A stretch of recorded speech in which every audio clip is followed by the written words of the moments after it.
नमस्कार दोस्तों, आपका स्वागत है एक बार फिर से आपके अपने YouTube चैनल माजिद साइंस पर। आज हम आपके लिए लेकर आए हरियाणा साइंस व जनरल नॉलेज से संबंधित कुछ महत्वपूर्ण क्वेश्चन आंसर जो कि आपसे आने वाले कंपटीशन एग्जाम में पूछे जा सकते हैं। Most important question all competition exam. तो चलिए दोस्तों शुरू करते हैं फटाफट। दोस्तों आज का हमारा फर्स्ट क्वेश्चन है, निम्न में से किसे प्राचीन स्थल से चित्रित चूड़ियां नहीं मिली है?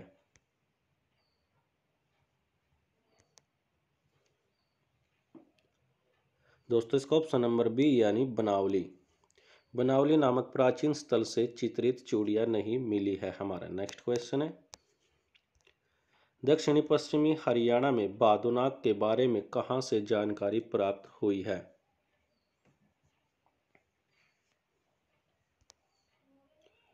दोस्तों इसका ऑप्शन नंबर डी यानी उपरोक्त सभी से। दक्षिण पश्चिमी हरियाणा के बादानकों के बारे में खालिमपुर शिलालेख, काव्यमीमांसा और विविध तिथि स्रोत, इन तीनों से दक्षिणी पश्चिम हरियाणा के बादानकों के बारे में जानकारी प्राप्त हुई है। हमारा नेक्स्ट क्वेश्चन है, मथुरा अखबार कैसा पत्र था? दोस्तों इसका ऑप्शन नंबर बी यानी साप्ताहिक। मथुरा अखबार साप्ताहिक पत्र था। हमारा नेक्स्ट क्वेश्चन है, लाला लाजपत राय ने 1886 में आर्य समाज की शाखा कहां पर स्थापित की थी?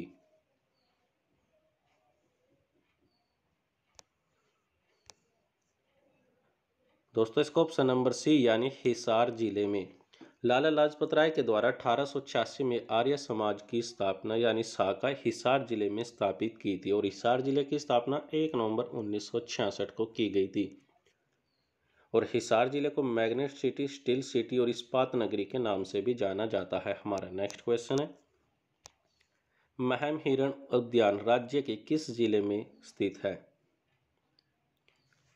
दोस्तों इसका ऑप्शन नंबर सी यानी रोहतक जिले में। महम हिरण उद्यान हरियाणा के रोहतक जिले में स्थित है और रोहतक जिले की स्थापना 1 नवंबर 1966 को की गई थी। और रोहतक जिले को शुगर सिटी के नाम से भी जाना जाता है। हमारा नेक्स्ट क्वेश्चन है, सिरसा की मंजियाना परियोजना किस मिशन के तहत आती है?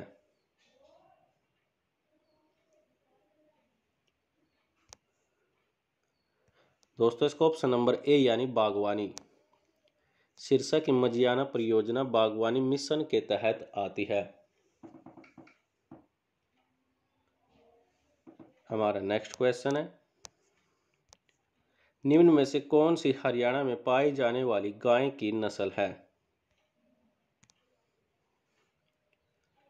दोस्तों इसका ऑप्शन नंबर सी यानी साहिवाल। साहिवाल हरियाणा में पाए जाने वाली गाय की एक प्रमुख नस्ल है। हमारा नेक्स्ट क्वेश्चन है, दीनबंधु छोटूराम तापिया विद्युत परियोजना निम्न में से कहां पर अवस्थित है?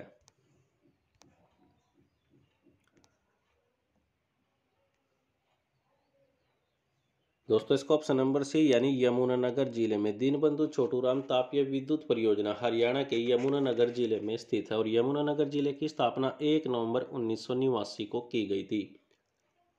और यमुनानगर जिले को पेपर सिटी और ग्रीन सिटी ऑफ हरियाणा के नाम से भी जाना जाता है। हमारा नेक्स्ट क्वेश्चन है, भारत स्टार्च केमिकल लिमिटेड की स्थापना यमुनानगर में कब की गई थी?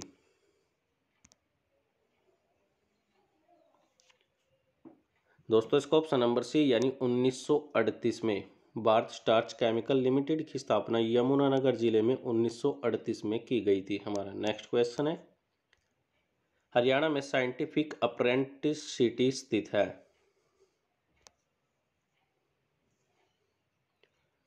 दोस्तों इसका ऑप्शन नंबर ए यानी अंबाला जिले में। हरियाणा में साइंटिफिक अप्रेंटिस सिटी अंबाला जिले में स्थित है और अंबाला जिले की स्थापना 1 नवंबर 1966 को की गई थी। और अंबाला जिले को वैज्ञानिक नगरी, उपकरणों का शहर, अप्रेंटिस सिटी, आमों का शहर और मिक्स सिटी के नाम से भी पहचाना जाता है। हमारा नेक्स्ट क्वेश्चन है, सरकार द्वारा यात्री परिवहन का संपूर्ण राष्ट्रीयकरण कब किया गया था? दोस्तों इसका ऑप्शन नंबर ए यानी 1972 में सरकार के द्वारा यात्री परिवहन संपूर्ण राष्ट्रीयकरण किया गया था। हमारा नेक्स्ट क्वेश्चन है, राज्य में लागू पहली योजना कितने वर्ष के लिए थी? दोस्तों इसका ऑप्शन नंबर ए यानी 1 वर्ष के लिए।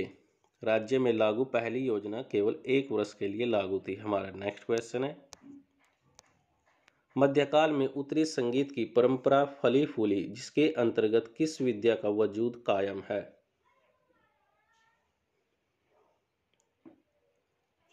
दोस्तों इसका ऑप्शन नंबर डी यानी उपरोक्त सभी का। मध्यकाल में उत्तरी संगीत की परंपरा फली फूली, जिसके अंतर्गत ध्रुपद, ख्याल और ठुमरी, इन तीनों विद्या का वजूद कायम है। हमारा नेक्स्ट क्वेश्चन है, पद्मिनी, भूरा बादल, मोर ध्वज, प्रहलाद आदि सांगों की रचना किसने की है।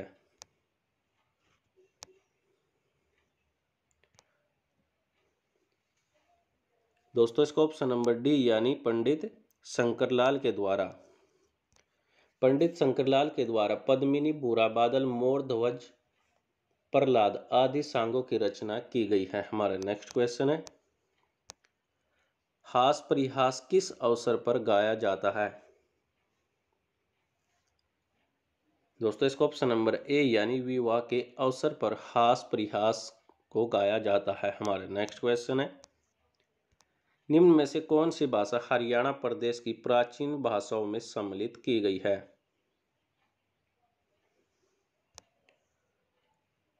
दोस्तों इसका ऑप्शन नंबर डी यानी उपरोक्त सभी को, यानी छादस, संस्कृत और कोरवी, इन तीनों भाषाओं को हरियाणा प्रदेश की प्राचीन भाषाओं में सम्मिलित किया गया है। हमारा नेक्स्ट क्वेश्चन है, राज्य में गणेश चतुर्थी कब मनाई जाती है। दोस्तों इसका ऑप्शन नंबर ए यानी भाद्रपद शुक्ल चतुर्थी में राज्य गणेश चतुर्थी को मनाया जाता है। हमारा नेक्स्ट क्वेश्चन है, दाऊजी का मंदिर किसकी स्मृति में बनवाया गया था।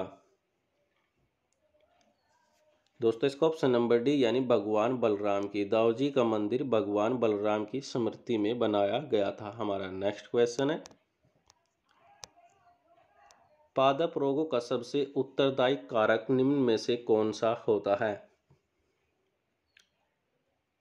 दोस्तों इसका ऑप्शन नंबर ए यानी फफूंद, जो कि पादप रोगों का सबसे उत्तरदायी कारक होता है। हमारा नेक्स्ट क्वेश्चन है, पौधों को रोग प्रतिरोध कैसे बनाया जाता है। दोस्तों इसका ऑप्शन नंबर सी यानी जंगली किस्म से प्रजनन करा के पौधों को रोग प्रतिरोध बनाया जा सकता है। हमारा नेक्स्ट क्वेश्चन है, हरित बाली रोग किस फसल से संबंधित है। दोस्तों इसका ऑप्शन नंबर सी यानी बाजरा से। हरित बाली रोग बाजरा नामक फसल से संबंधित है। हमारा नेक्स्ट क्वेश्चन है, टिक्का रोग किस फसल से संबंधित है।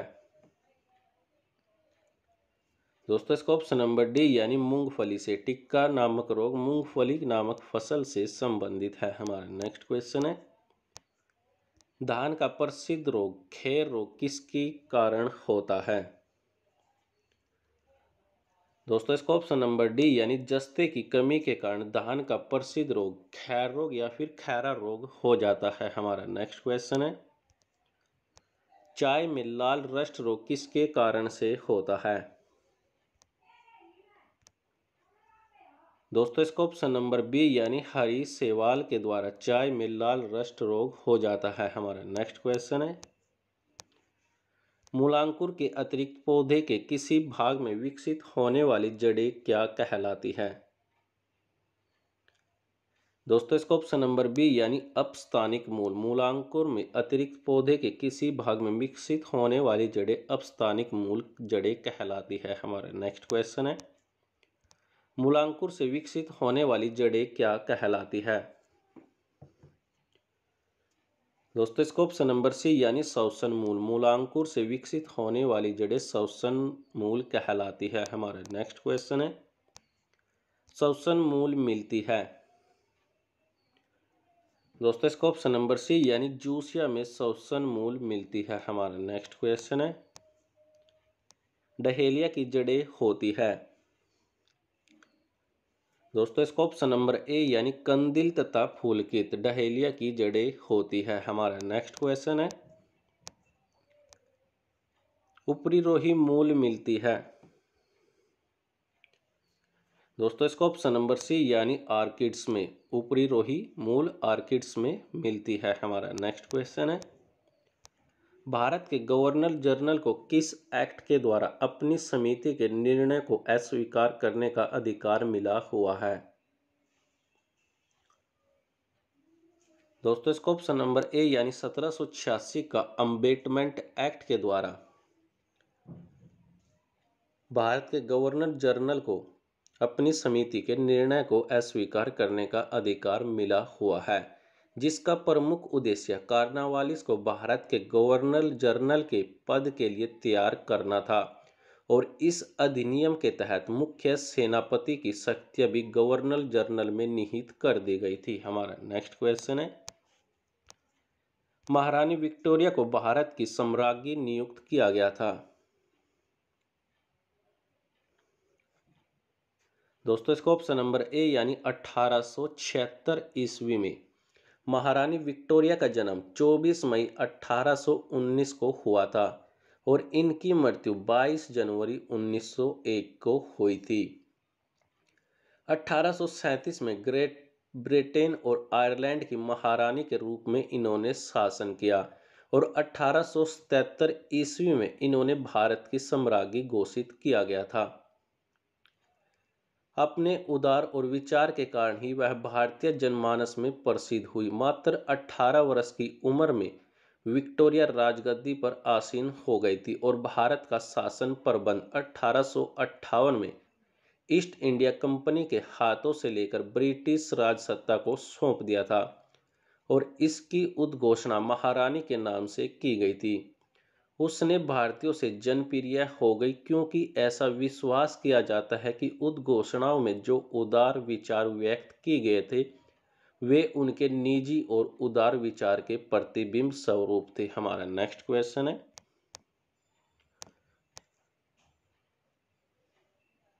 मिंटो मार्ले सुधार का उद्देश्य क्या था?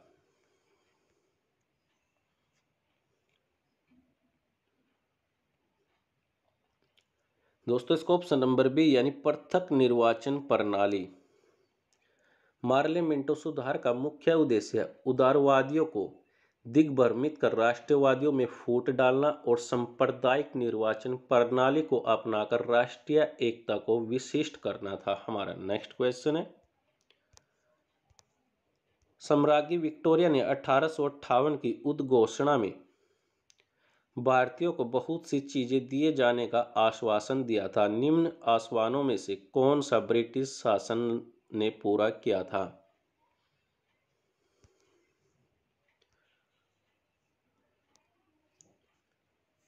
दोस्तों इसको ऑप्शन नंबर डी यानी देशी रजवाड़ों की यथास्थिति बनाए रखी जाएगी।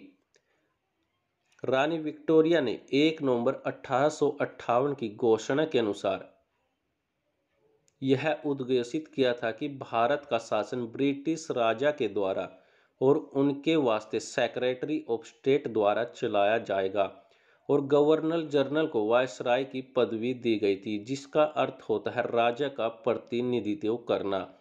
और सम्राज्ञी विक्टोरिया ने 1858 की उद्घोषणा में भारत को बहुत सी चीजें देने का आश्वासन दिया था, जिसमें से देशी रजवाड़ों की यथास्थिति बनाए रखी जाएगी। यह ब्रिटिश शासन ने पूरा किया था। हमारा नेक्स्ट क्वेश्चन है,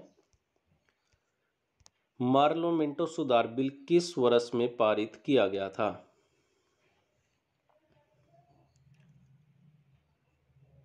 दोस्तों इसका ऑप्शन नंबर सी यानी 1909 में भारतीय परिषद अधिनियम 1909 या फिर मार्लो मिंटो सुधार भारतीय परिषद अधिनियम को मार्लो मिंटो सुधार के नाम से भी जाना जाता है, क्योंकि इस समय मार्ले भारत सचिव एवं लॉर्ड मिंटो वायसराय थे और इन्हीं दोनों के नाम पर मार्लो मिंटो सुधार की संज्ञा प्रदान की गई थी। हमारा नेक्स्ट क्वेश्चन है, सूची 1 और सूची 2 को सम्मिलित कीजिए।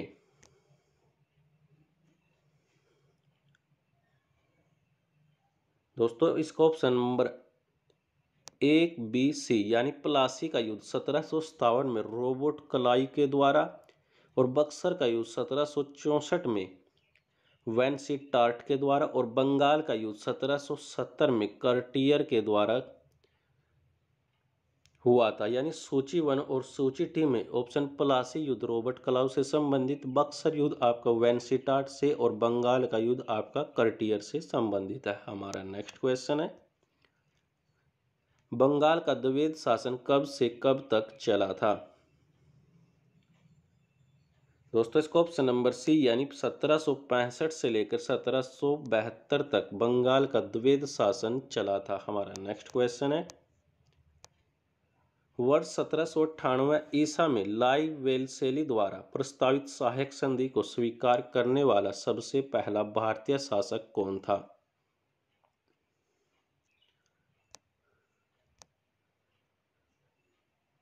दोस्तों इसको ऑप्शन नंबर बी यानी हैदराबाद का निजाम, जो कि 1798 में लाई गई वेलसली द्वारा प्रस्तावित सहायक संधि को स्वीकार करने वाला पहला भारतीय शासक था। हमारा नेक्स्ट क्वेश्चन है,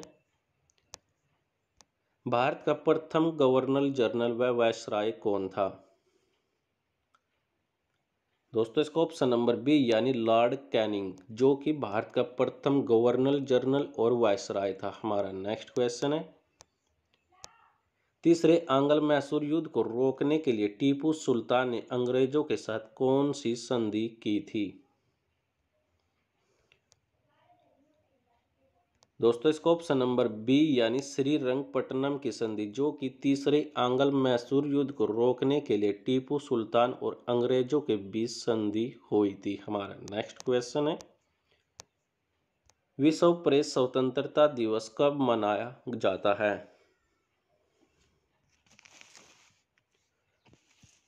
दोस्तों इसका ऑप्शन नंबर डी यानी 3 मई को, यानी हर साल 3 मई को विश्व प्रेस स्वतंत्रता दिवस को मनाया जाता है। और इस वर्ष की थीम यानी 2021 की theme information as a public good विश्व प्रेस स्वतंत्रता दिवस की थीम है। हमारा नेक्स्ट क्वेश्चन है, किस पार्टी ने पश्चिम बंगाल विधानसभा चुनाव 2021 को जीता है?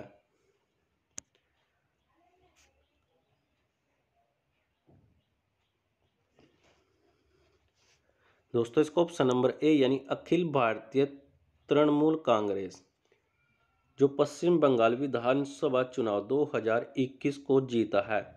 इन्होंने 294 सीटों में से 210 सीटों पर जीत हासिल की है। हमारा नेक्स्ट क्वेश्चन है, असम विधानसभा चुनाव 2021 में किस पार्टी को बहुमत से सीटें जीती है? दोस्तों इसका ऑप्शन नंबर बी यानी भारतीय जनता पार्टी ने असम विधानसभा चुनाव 2021 में बहुमत से सीटें जीती है। इन्होंने 126 सीटों में से 60 सीटों पर जीत हासिल की है, परंतु बहुमत के लिए 64 सीटों की आवश्यकता थी। हमारा नेक्स्ट क्वेश्चन है, किस पार्टी ने केरल विधानसभा चुनाव 2021 में बहुमत प्राप्त किया है?